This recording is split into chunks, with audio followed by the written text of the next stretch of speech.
Hi, I'm Randy Jeffers, and I don't know about you, but I like tea. I'm boiling some water here. As a matter of fact, it's making a little noise, so I'm going to shut it down. But we're going to make some hot water here so that we can make ourselves a nice cup of tea. But in our house, we have various ways of doing this. We have this teapot here that boils water.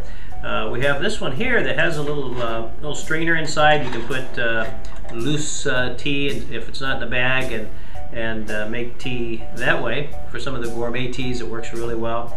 Most of the time, I just take my favorite cup here and I throw it in the microwave with hot water, get the water hot, and then just take my tea bags and make tea that way. And I love this this cup because it's big and it holds a lot of volume, and I don't have to come back for a second one. I can just keep it with me when I'm working or doing something, and I have plenty there. So that's my favorite cup. I like that. But we have a lot of different utensils, a lot of different teacups and things that we could serve tea in.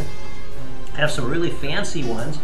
I have a number of fancy teacups, china, that I got years ago, probably 30 years ago, from an elderly lady then that had them in her family for many generations. And some of these, this one has a beautiful picture inside of it.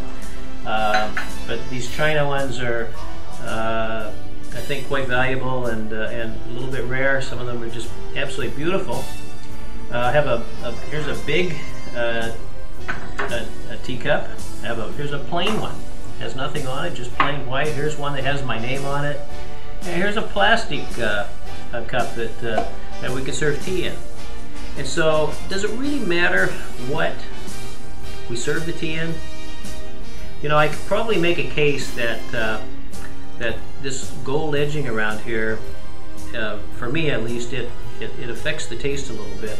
But I think for the most part, it doesn't really matter what we serve it in. It's the tea that we want. It's not the utensil.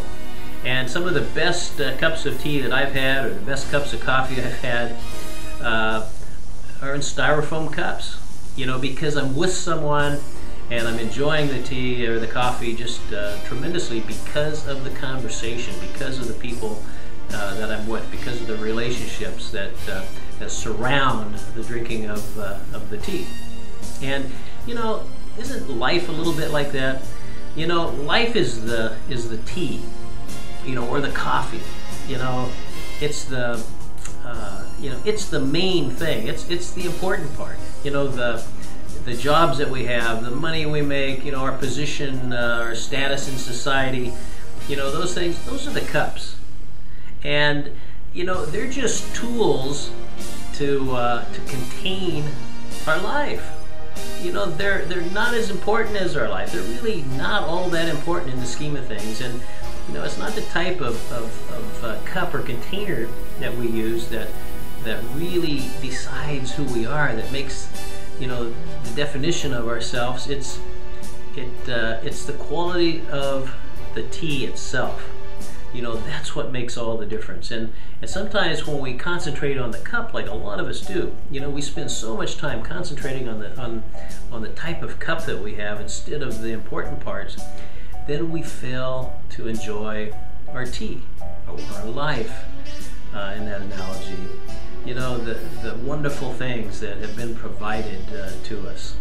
And so always remember, you know, God brews the coffee or the tea, and you know, he doesn't brew the cups. You know, the cups are just there. So enjoy your tea, enjoy your coffee. And remember, you know, the happiest people, you know, they don't have the best of everything. You know, they just make the best of everything. You know, that's sort of the secret to life, isn't it? To make the best of everything. So live simply, love generously, care about people deeply, and always speak kindly to people. And if you do that, I promise you, great things will happen and you'll have incredible success. Here's to your absolutely incredible success.